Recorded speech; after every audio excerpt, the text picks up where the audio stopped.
పెనమలూరు నియోజకవర్గంలోని డ్వాక్రా గ్రూప్ ఆశా వర్కర్లు అంగన్వాడీ సిబ్బంది మహిళలతో ఆత్మీయ సమావేశంలో పాల్గొన్న ఎమ్మెల్యే బోనె ప్రసాద్.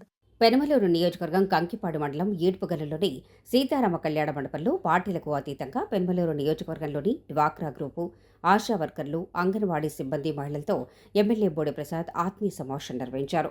ఈ సమావేశంలో వృత్తిపరమైన సమస్యలు కాకుండా వ్యక్తిగతంగా నివసించే ప్రాంతాల్లో ఎదుర్కొంటున్న సమస్యలను మహిళలను అడిగి తెలుసుకున్నారు. ఈ సందర్భంగా ఎమ్మెల్యే బోనె ప్రసాద్ మాట్లాడుతూ స్త్రీగా సమాజంలో ఎన్నో ఆటుపోట్లు ఎదుర్కొని కుటుంబం బిడ్డలు ఎదుగుదలలో భర్త విజయం వెనుక ఆమె కృషి సాటిల్లేందని అన్నారు.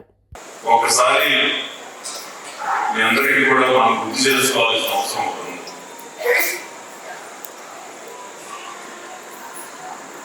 ఎన్టీ రామారావు గారు పార్టీ స్థాపించినప్పుడు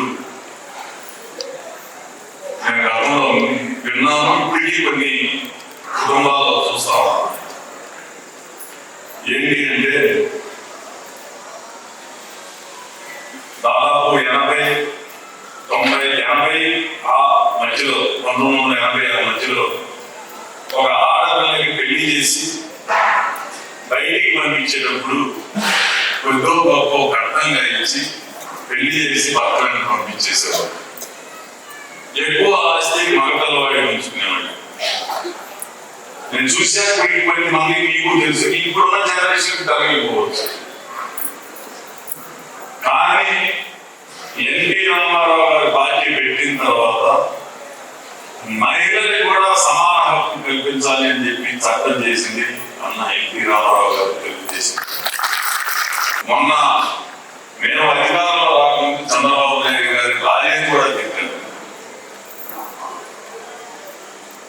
నోటికి వచ్చినట్టు బూతులు తిట్టారు. ఆయన జైల్లో పెడితే మేము దీక్షలు చేసాం, పార్టీ పరంగా పోరాటాలు చేశాం. నాకు ఆ రోజు బాగా గుర్తు. మహిళలే ఎక్కువగా బయటికి వచ్చారు. నేను చూసి ఆశ్చర్యపోయాను, ఏంటి మహిళలు ఎక్కువ వస్తా ఉన్నాను, మగవాళ్ళు ఎవరు కూడా రావట్లేదని ఒక్కొక్కసారి డబ్బులు వచ్చేది. అమరావతి రాజధానిగా ఇక్కడ లేదు అన్నప్పుడు కూడా వీధుల్లో వచ్చి పోరాటం చేసింది మహిళలు.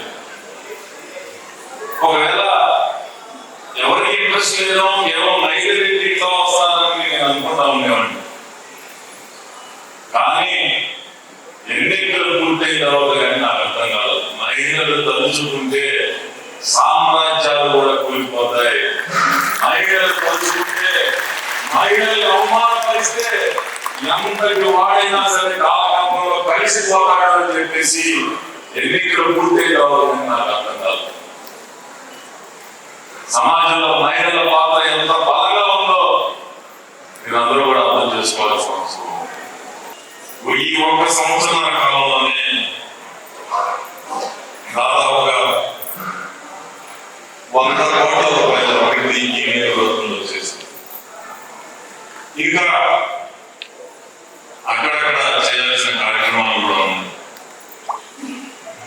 రోడ్లు, గ్రామాల్లో డ్రైనేజీ వ్యవస్థలు, మంచినీళ్ళు, వీధి దీపాలు అన్నీ కూడా. ఇది ఒక రోజు అటు ఇటుకైనా ఇంకా 5 సంవత్సరాల సమయం ఉంది.